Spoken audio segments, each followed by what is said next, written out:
Est-ce que vous vous êtes jamais posé la question pourquoi malgré les nombreuses opportunités pour gagner beaucoup d'argent qui se présentent à elles, beaucoup de personnes finissent toujours pauvres?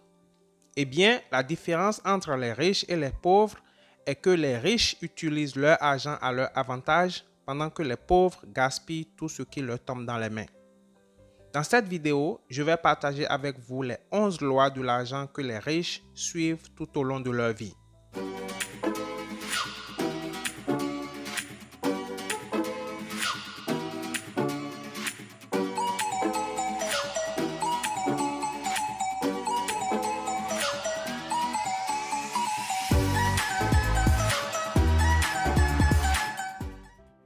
La première loi est la loi des échanges.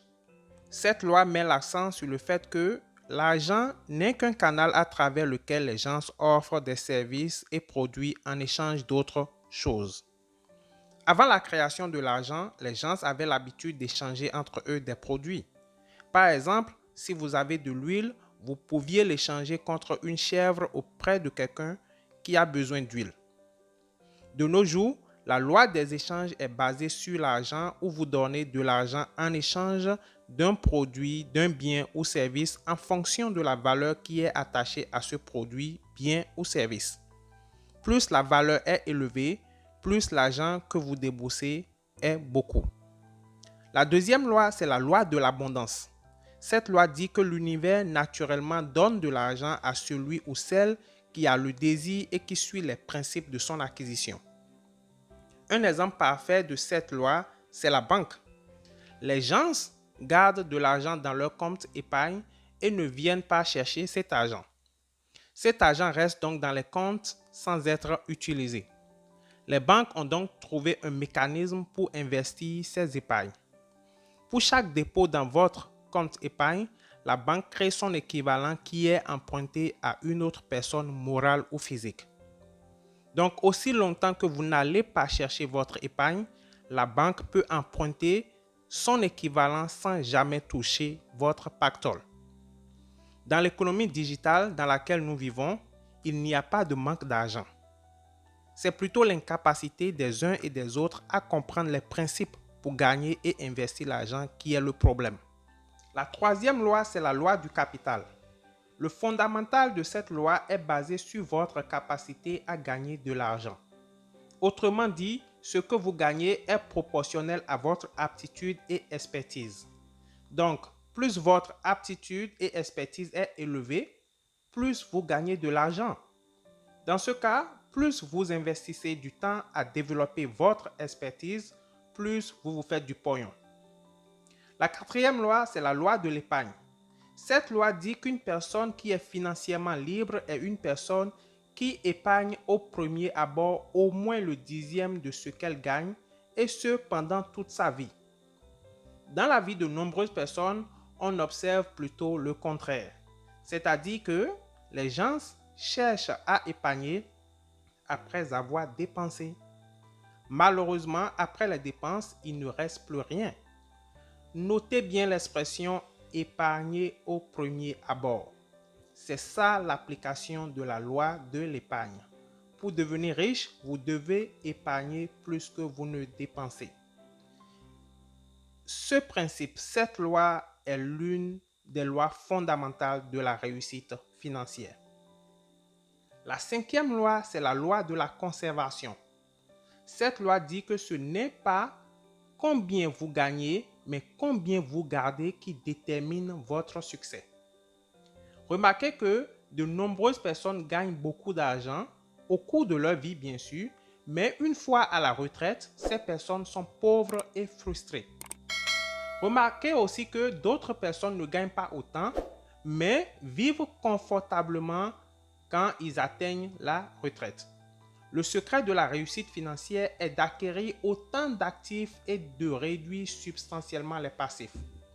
Mais chez beaucoup de personnes, surtout les fonctionnaires, les cadres, voilà ce qu'on observe. Ils dépensent plus qu'ils ne gagnent et par conséquent, dans leur retraite, vous les retrouvez pauvres et frustrés. La sixième loi, c'est la notion de décision dans le temps. Cette loi stipule que ceux qui réussissent sont des gens qui prennent des décisions dans la durée. Il est facile de prendre des décisions basées sur la satisfaction et des bénéfices immédiats qui vous conduiront tout droit dans le chaos financier. Remarquez que dans nos communautés, ceux qui sont au bas de l'échelle sont ceux qui ont, pour la plupart du temps, misé sur le short-term focus, c'est-à-dire ils n'ont pas planifié dans la durée. C'est par exemple le cas de quelqu'un qui décide de devenir champion de tennis du monde. Son objectif, c'est de devenir champion du monde en tennis et il pense le faire en seulement 2 mois, 3 mois. Ce n'est pas possible, n'est-ce pas? Il lui faut normalement des mois, voire même des années de travail et d'entraînement pour y arriver. Donc, s'il ne planifie pas sur la durée, dans le temps, en aucun cas, il ne sera jamais champion de tennis. Il ne peut pas y arriver tant qu'il ne va pas planifier dans la durée. La 7e loi, c'est la loi de 3. Les 3 piliers de la réussite financière sont l'épargne, l'investissement et l'assurance. Pour devenir financièrement libre et riche, vous devez trouver une balance entre ces 3 piliers. Vous préparer pour les mauvais moments est synonyme de la maîtrise de la loi de 3. À partir de vos 20 ans jusqu'à vos 60 ans, la période dans laquelle vous travaillez, vous devez épargner, investir et protéger vos investissements et vos intérêts avec des mécanismes d'assurance. La 8e loi, c'est la loi de Parkinson. La loi de Parkinson est probablement la loi qu'il vous faut appliquer pour être libre financièrement à long terme. Cette loi dit que vos dépenses vont s'accroître pour finalement atteindre vos revenus. Donc, vous comprenez maintenant pourquoi malgré le fait que votre salaire augmente ou bien vos revenus augmentent, vous n'arrivez toujours pas à épargner. C'est tout comme s'il y a toujours quelque chose pour vous faire dépenser. Pour devenir riche, vous devez coûte que coûte briser la loi de Parkinson et l'éliminer de votre vie. La meilleure façon de le faire, c'est appliquer avec rigueur la loi numéro 4 et investir votre épargne. La 9e loi, c'est la loi de l'investissement. Cette loi vous dit tout simplement de faire votre due diligence avant d'investir. Le due diligence, qui est en fait un terme anglais, c'est faire des études rigoureuses et s'assurer que l'investissement est bon avant de mettre votre argent dedans. Au fait, c'est la première loi et elle veut dire ne jamais perdre votre argent. Si vous aimez les investissements à gros risque, il vous faut vous assurer que vous avez proprement fait vos recherches. Il y a un adage qui dit « L'expérimenté prendra l'argent de l'inexpérimenté ». Pourquoi? Parce que l'inexpérimenté a de l'argent qu'il va perdre parce qu'il n'a pas eu la sagesse de faire des recherches et son argent finira dans les mains de l'expérimenté qui, lui, sait très bien ce qu'il fait. La 10e loi, c'est la loi de l'accumulation. Comprenez cette loi parce qu'elle a un sens profond. La loi de l'accumulation dit que la réussite financière est l'accumulation des centaines d'efforts et sacrifices que personne ne vous voit faire. Et par conséquent, personne n'apprécie ces efforts et sacrifices. Les gens ne voient que le résultat final. Autrement dit, votre succès vous demande la patience et la persévérance. Si vous avez peur de payer le prix maintenant ou très tôt, vous le payerez de toute façon le jour que vous décidez de commencer et souvent très cher.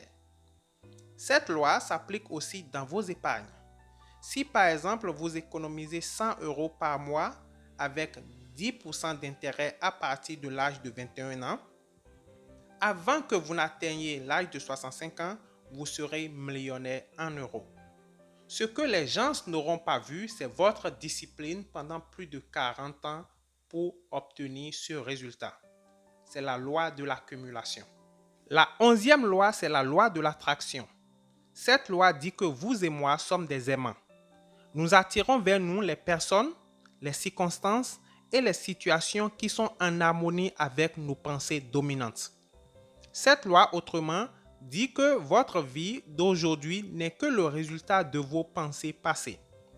C'est un phénomène assez puissant qu'on retrouve même dans la Bible en Proverbe 23:7 qui lit « Car il est comme les pensées de son âme.